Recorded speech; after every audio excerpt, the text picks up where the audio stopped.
Hello, everybody. It is me, Pacific. Wait a minute. I have a phone call. Hold on just a second. Hello? What? Man, get off your phone and drive. I'll talk to you later. Bye. Sheesh. You know what? First, let me talk to one of my Canadian friends who's a viewer. He said, when you're telling people that they shouldn't use your YouTube channel as a way to get back at their ex or whatever, he thought that I was guilty of doing the same thing when I was talking about the things that went on with my former lovers and stuff like that. Let me say something about that because this is very important. First of all, I don't use my forum to get back at my exes. They don't watch my videos. This is not me trying to make myself look good and them bad. I'm talking about my experiences and my situation because I know other people can relate. What I was talking about was people who are both the couples watching, people using the comment section to get back at somebody they know is watching it. Big difference. Big difference. Not the same thing. So when I talk about my situations, this is not something where, oh, good, I can get back at her because she's going to see this and go, whoa. No. First of all, they don't want to watch my site. They won't even talk to me. One of the things that I have found is that there's an element of people all through our society that they don't want to hear truth. And when you try to confront them with truth, they just run, explode, slam doors, hang up phones. So I noticed something, and I've noticed this because I've had plenty of experience with it. When I was married to my first wife, a forced marriage, a manipulated marriage by the father of the woman I was married to for a year and a half, and I divorced her. I was a very honest man. And even when I left the geographical region and I started attending other churches, people come up to me and say, oh, you married? Do you have a girlfriend? And I said, no. Have you ever been married? Well, yes, I'm divorced. In churches across America, Christian, conservative, evangelical, fundamentalist churches, you, as a man, tell somebody you're divorced. You're branded. You're like Cain with a mark on you. That being said, I've been attending the church that I went with my wife for 14 years. We went for 2 years. She wanted to leave that church. We had had some problems there. And there were some problems there. A lot of self-righteous people, a lot of legalism, a lot of people that just seemed to have no passion for God, but were very judgmental of anybody that didn't do things just like them. A lot of people that attended the Bob Jones University, and I have a real problem with a lot of Bob Jones University people. They're wound too tight. They tend to be contrived, fake, plastic, and come off as a little holier than everybody else, but they're not really. I have re-attended that church and been going there because I have found that a lot of churches I went to in the Denver metro area and suburbs, they're not teaching the hard truth. The music has turned into rock and roll and a circus, and people come for the worship and they yawn through the sermonettes, or the pastor's telling 50 jokes. Now that I'm divorced from her, I go to that church. She doesn't go there. She attended that church briefly in 2010, went in there long enough to tell her version of the story about us. And since I have returned there, I've gotten stronger. As I age, a lot of people, when they go through a divorce, whatever, they want nothing to do with anything that had to do with their former spouse. But God brought me back here, and I thought, you know what? Face the demons. Face them all. Now I go to the church. I'm not a member, and I get something out of it. The same preacher's there, but the sermons are good. He seems to be confronting the culture more than pastors I've sat under. But I noticed something. The people that knew me from before that were nice to me, now they don't say hi, they don't greet me, they don't even look at me. This video is about why is it when divorce is involved, the man is automatically looked at as the culprit, the bad guy, and treated like a leper. And is that biblical? First, let's answer the question, is it biblical? No, it isn't.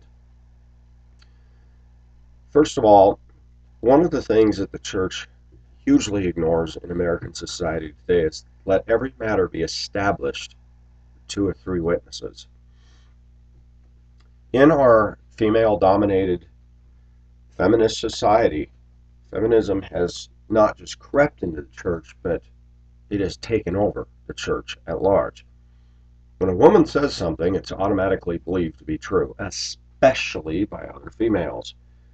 If a woman comes in and says, yeah, he left me, he did this, he did that, the women all commiserate and go, oh my gosh, that's horrible, this guy's a jerk. And you can bet that I was the discussion at many lunch or dinner tables after church service by, oh, did you hear about him? He left her. He left their son. And he ran off to Hong Kong. And it's called editing. She leaves out all the stuff. She leaves out everything. It was funny.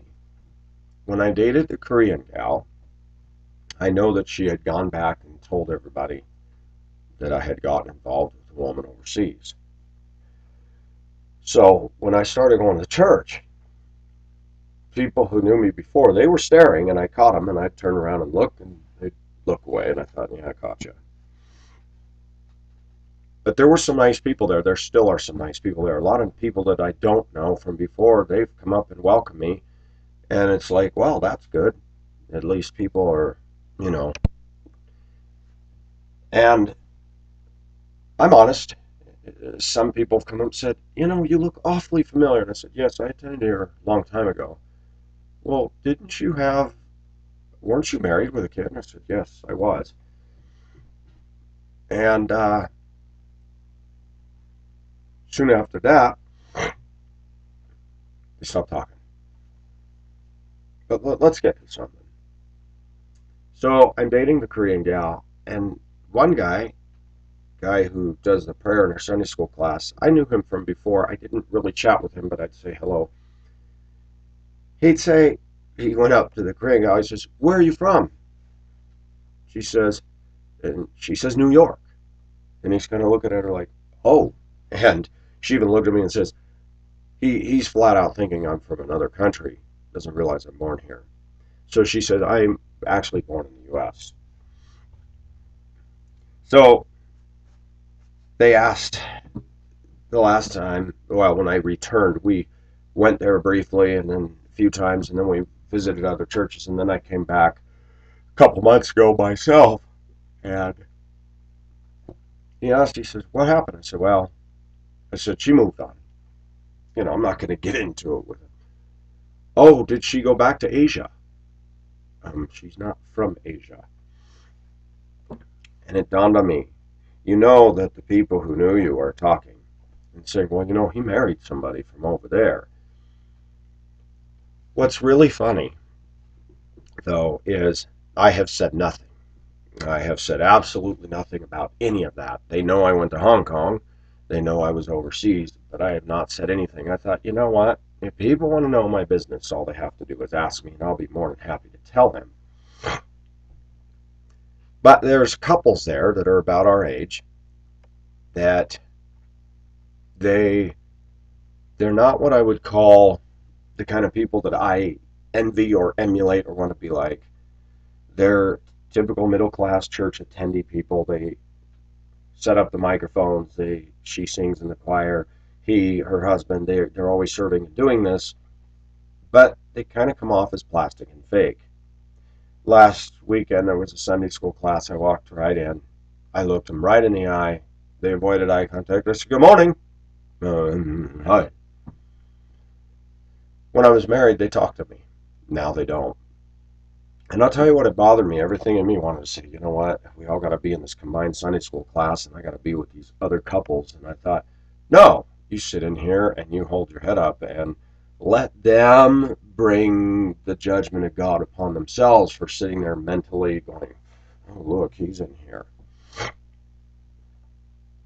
Let's be honest, man. A lot of us don't like to stand up and face that kind of stuff. But I've learned, go right back into the lion's den and sit down and listen to the word of God, because you know what? They're going to stand before God and give an account for their gossip and their stuff. And God's going to say, did you hear his side of the story? Did you ever even bother to ask him while you guys had lunch and talked about Pacific's travesty of divorce? Why is it that in American churches, evangelical churches, that when a man is divorced, he's treated like a leper? Why is it a single man in an American church is treated as a leper? In fact, many people start thinking, I wonder if he's gay. Do you realize, people, that most churches in America have no idea what feminism has done and what women are doing, and that most preachers in America will not take on the issues Pacific takes on with women? Why is that? Because churches will shut down. Because even the women in those congregations, you start saying hard truth, the women in the congregations, they're going to say, oh, I'm not going to listen to this. But it is a fact. If a divorced woman who's attractive enters a church, everybody will put up with her. If a man who's divorced, you're allowed to come, but you'll feel that invisible force field around those people to you. Yes, I'm human. This stuff bothers me. I want to shout, hey, you know what? What did she tell you guys? Can I know? You want to hear what the truth is? Most Christians are guilty of entertaining gossip.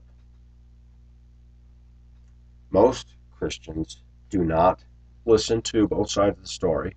Most Christian men don't look at their wives and say, you know what? I know she showed up with her kid and he's not here, but we have no idea what happened in there and we need to stay out of that.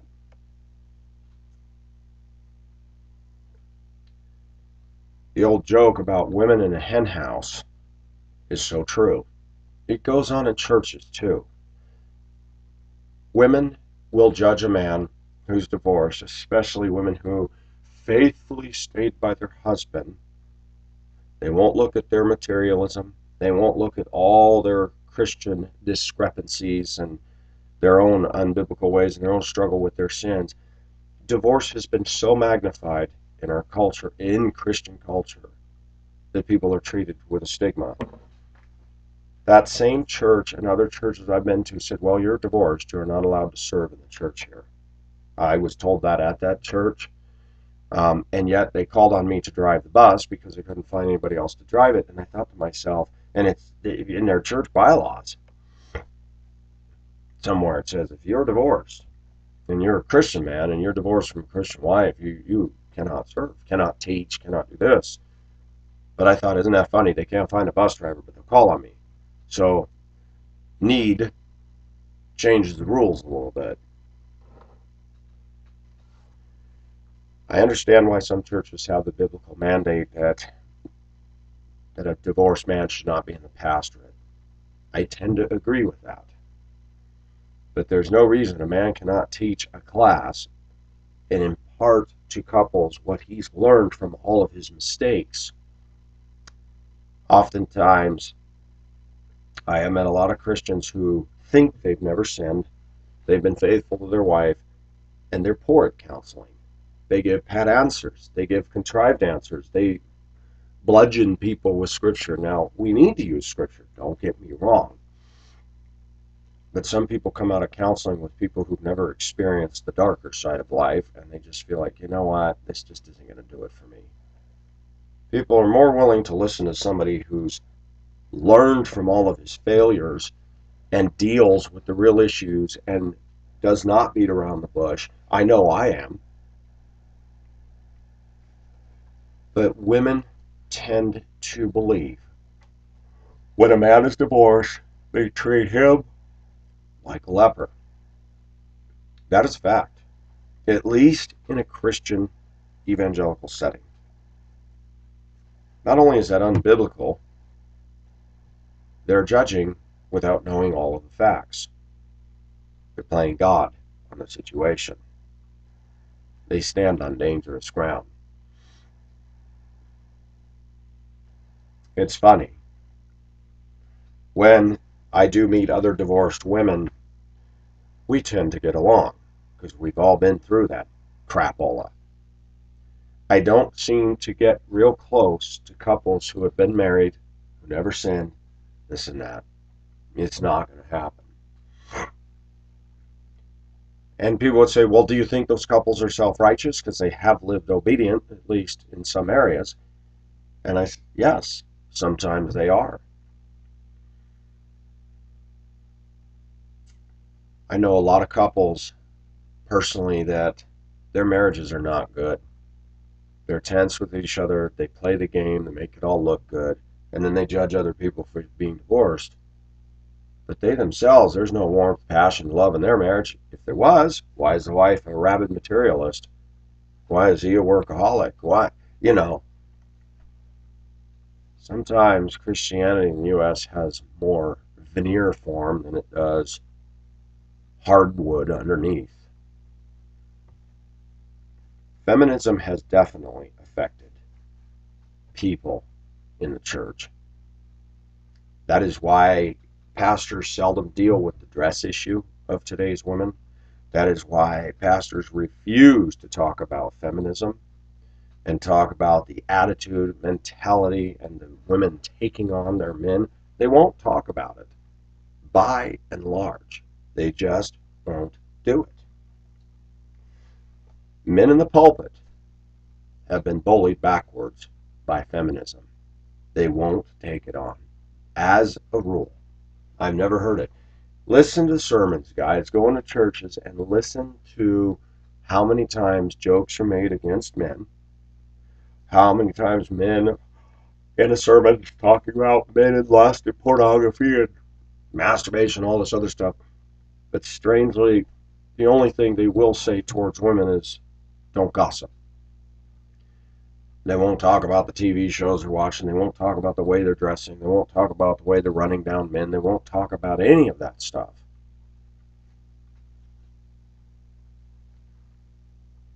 In fact, more and more churches don't even talk about submission today because that's not politically correct. Viewers, I'm going to tell you something. Pacific made a decision not too many years ago to say, you know what, I'm going to face this stuff. Because my presence there does bother some people.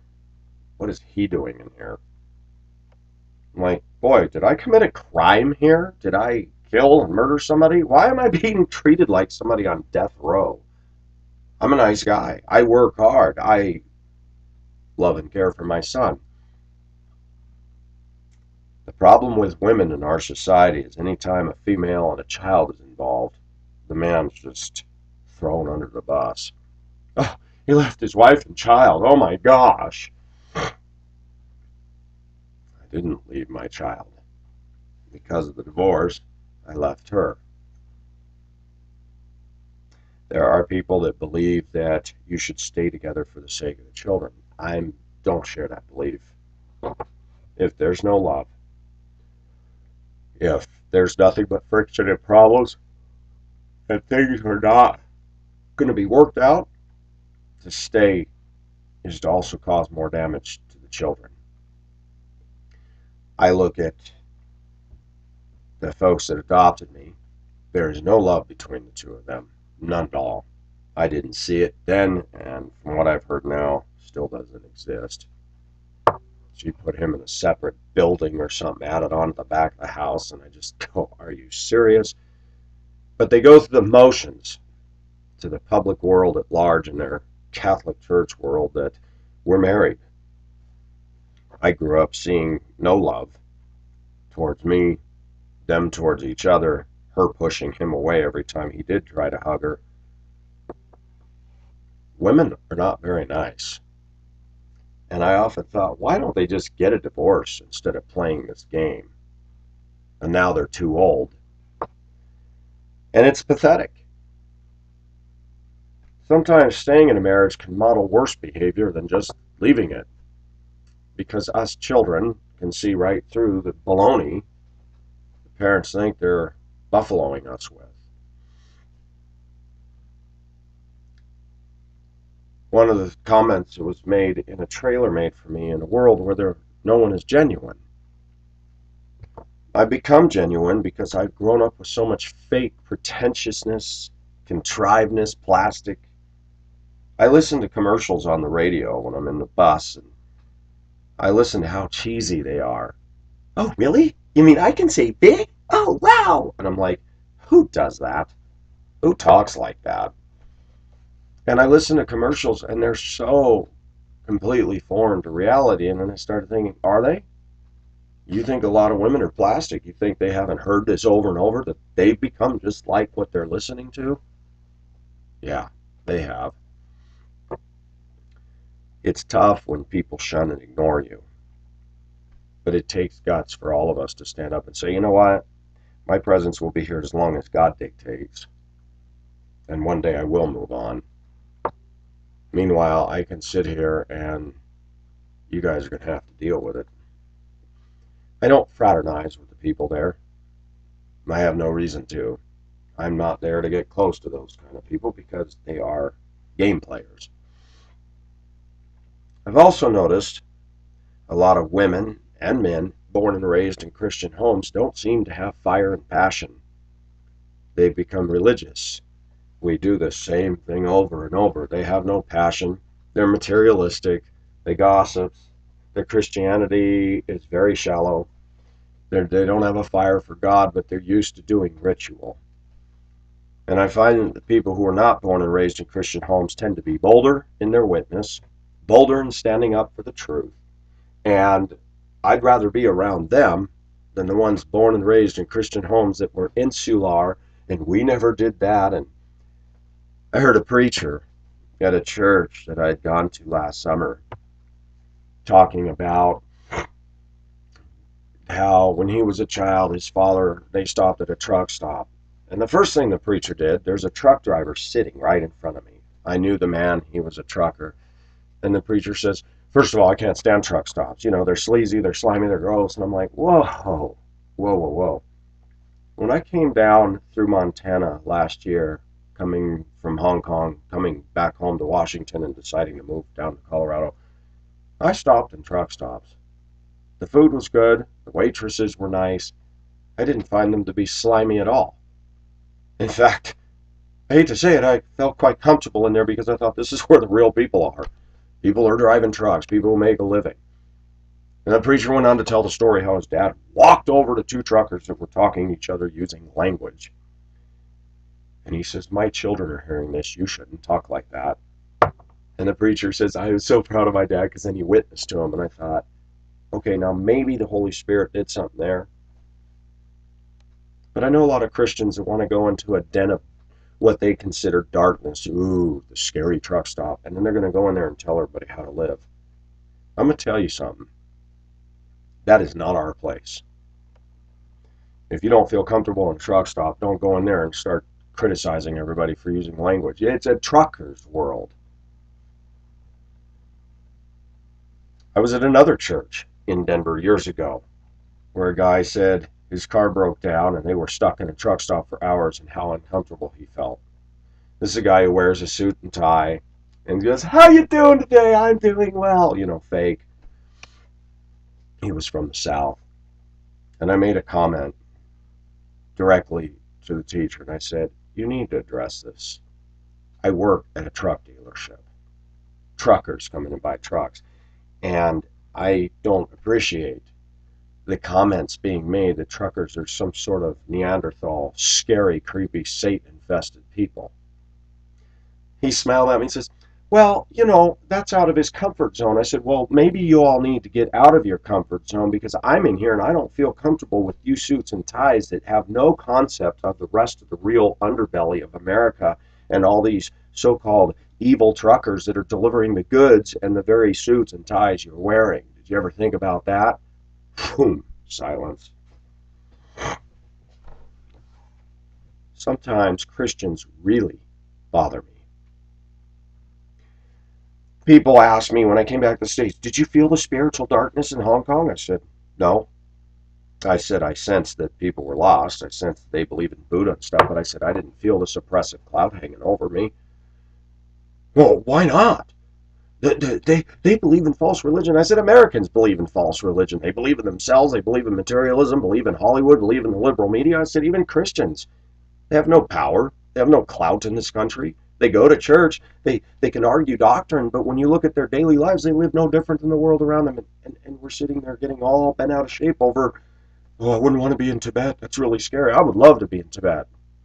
Because guess what? I'd go to sleep and I'd wake up and I'd say, wow, God, this is a beautiful country. Thank you for letting me stand here. That's why I want to leave this country so bad, because I think I don't have those hangups. Now, I know I would feel uncomfortable in certain places over there. I'm not going to mention those places because I don't want to offend viewers that might be watching that are from those places. There are some places that I would feel very uncomfortable being in because there is an oppressive, uncool environment. But I feel there's a dark cloud hanging over America, and I've felt it for years. The land of the free and the home of the brave. It's kind of scary to be over here now, especially when I talk about this kind of behavior in churches.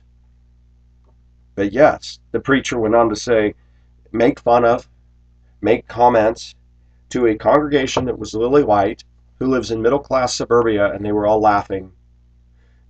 I just don't like truck stops. They're dirty, they're gross, and the people are scary, and the people are going, I wanted to stand up and say, you know what? Could you please get out of the pulpit? Because this would be the perfect time to talk to these people who have no clue about the rest of the world. I'll tell you something, viewers, that bothers me about Americans. A lot of Americans live in one little teeny culture that's about that big. And anything that's outside of that teeny culture, it's bad. A divorced man is outside of their little culture. A truck driver, ooh, truck drivers, truck stops, scary. I have never felt threatened in a truck stop. I have never felt scared in a diner. Most of the time I go into a trucker's diner and I get the waitresses to say, good morning, honey, how are you? And I think, that's really nice. They call me honey, even though they don't know me. And they're not whores or prostitutes. They're just that down home. They're comfortable in their job. They make people feel good, and they serve you good food. I would rather be in a truck stop than most churches in America. I would rather be in a Hong Kong karaoke bar than most churches in America. Ooh, I could just see the older Christians going, did you hear that? Pacific is not walking with God. He said he would rather be in the world than in the house of the Lord. No, no, no. You didn't hear me, preacher. In a Hong Kong karaoke bar, I can be around Filipinos that are honest and real and warm to me. I go into a church, they don't know who I am. I'm not greeted. There's no warmth. And we think America's so great. We salute the flag and we sing the national anthem at baseball games. We get a tear down our eye, but we don't care about anybody.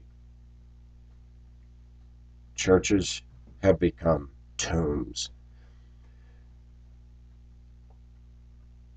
I know why I struggle.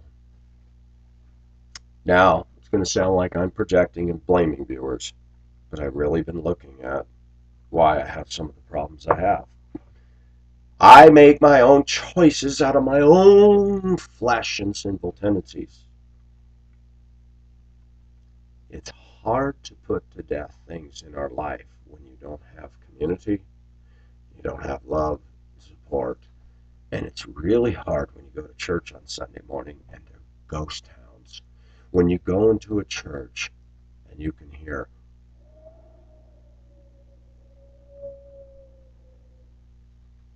that. I'm serious. If you're part of the middle class white people, successful, got 2 cars in the garage, and you wear the dress and you wear a suit and tie, you'll have friends. It's that simple. If you're a single guy, if you drive a school bus, if you're divorced, you're ignored.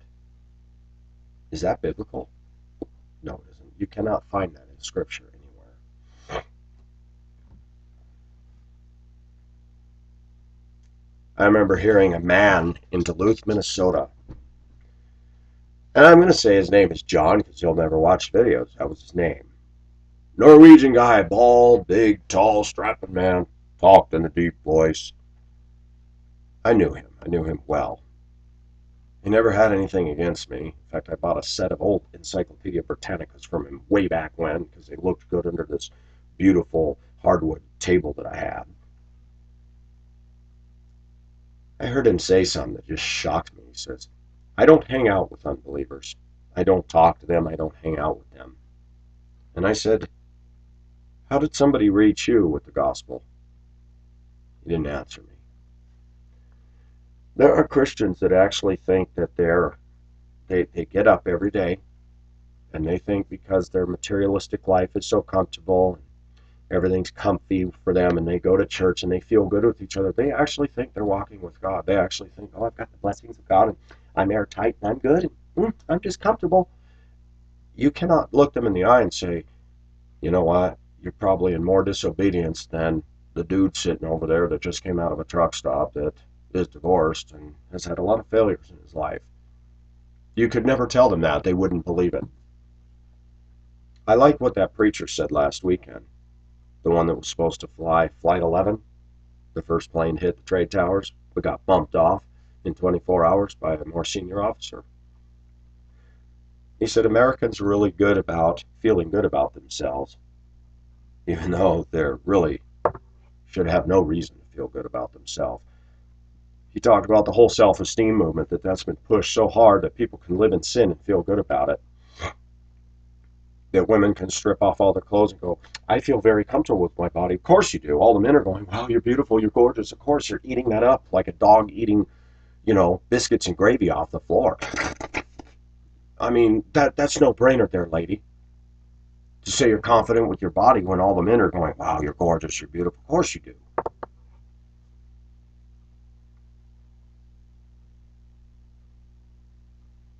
I love this YouTube channel.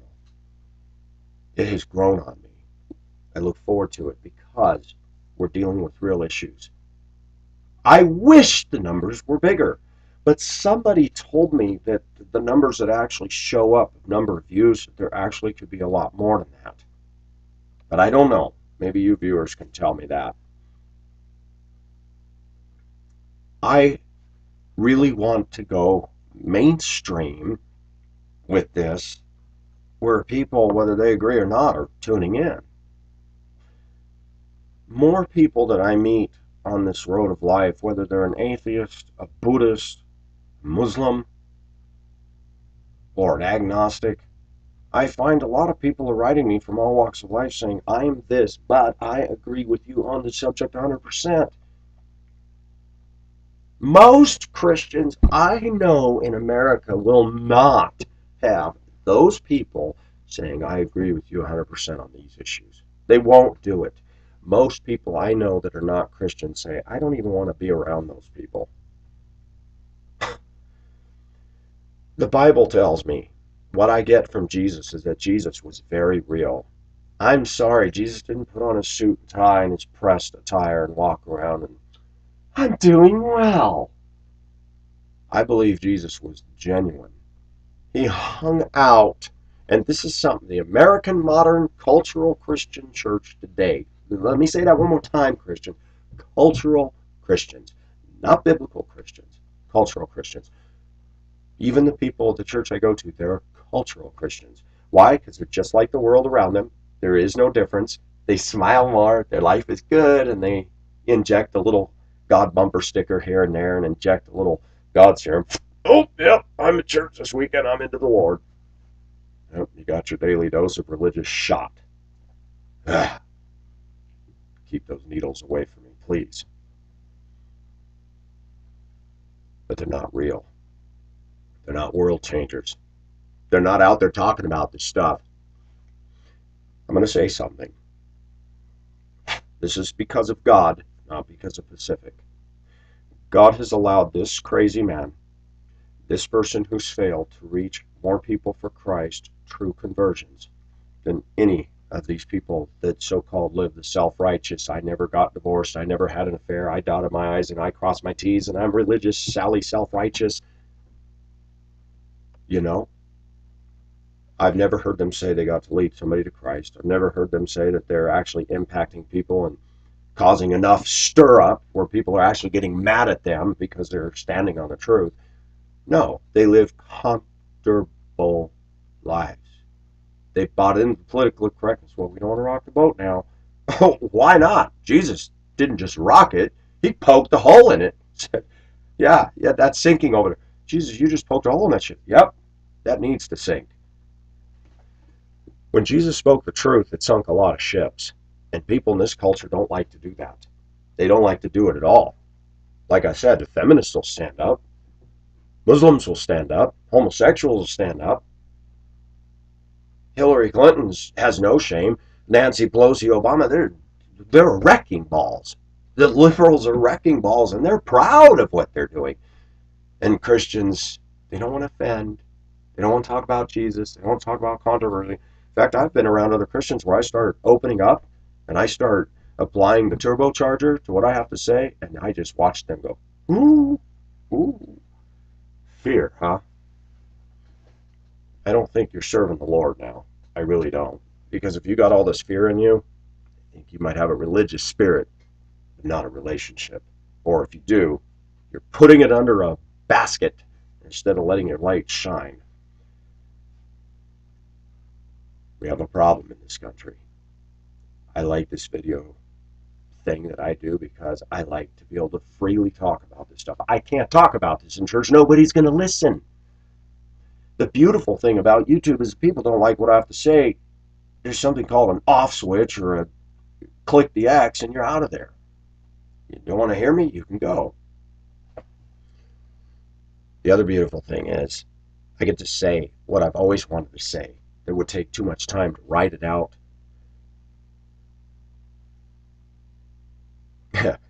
It dawned on me the other day I actually have a larger forum than the leadership at the church I'm going to. They have, what, 200 people in the congregation? I have 400,000 views. Now, I realize that not all of those 400,000 or 400,000 individuals, there could be 200,000 and repeat watchers. I don't know. But it dawned on me. You're being used, Pacific. You're talking about things that are hitting a chord with people. You're talking about things that's attracting people, men and women, and people from all over the globe. Because they're going, we've never heard this stuff talked about before, and it's so true. You know why?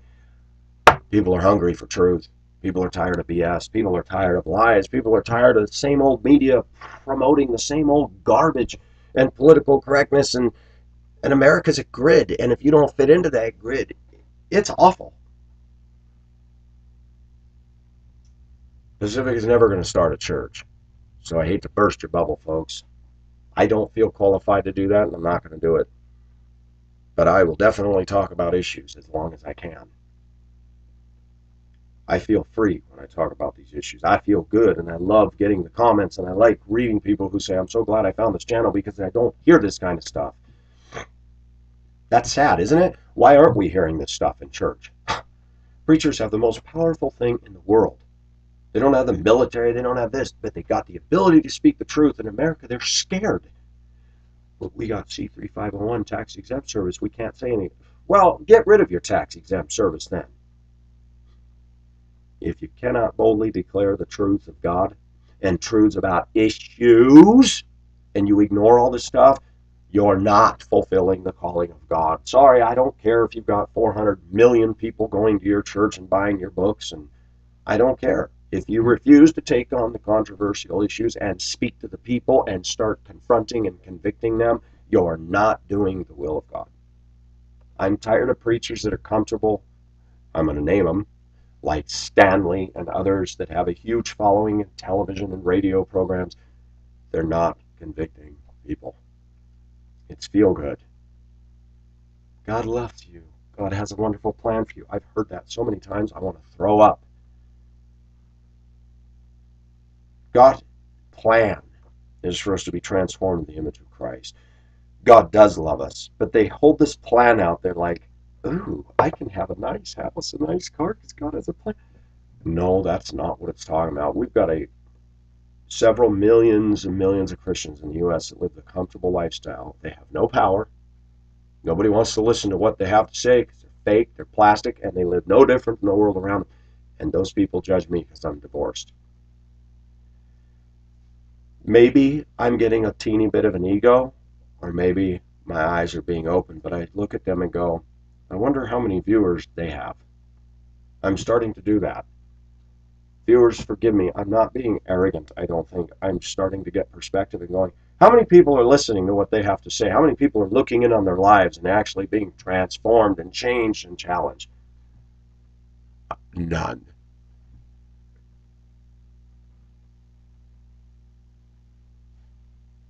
You know what? I'm happy.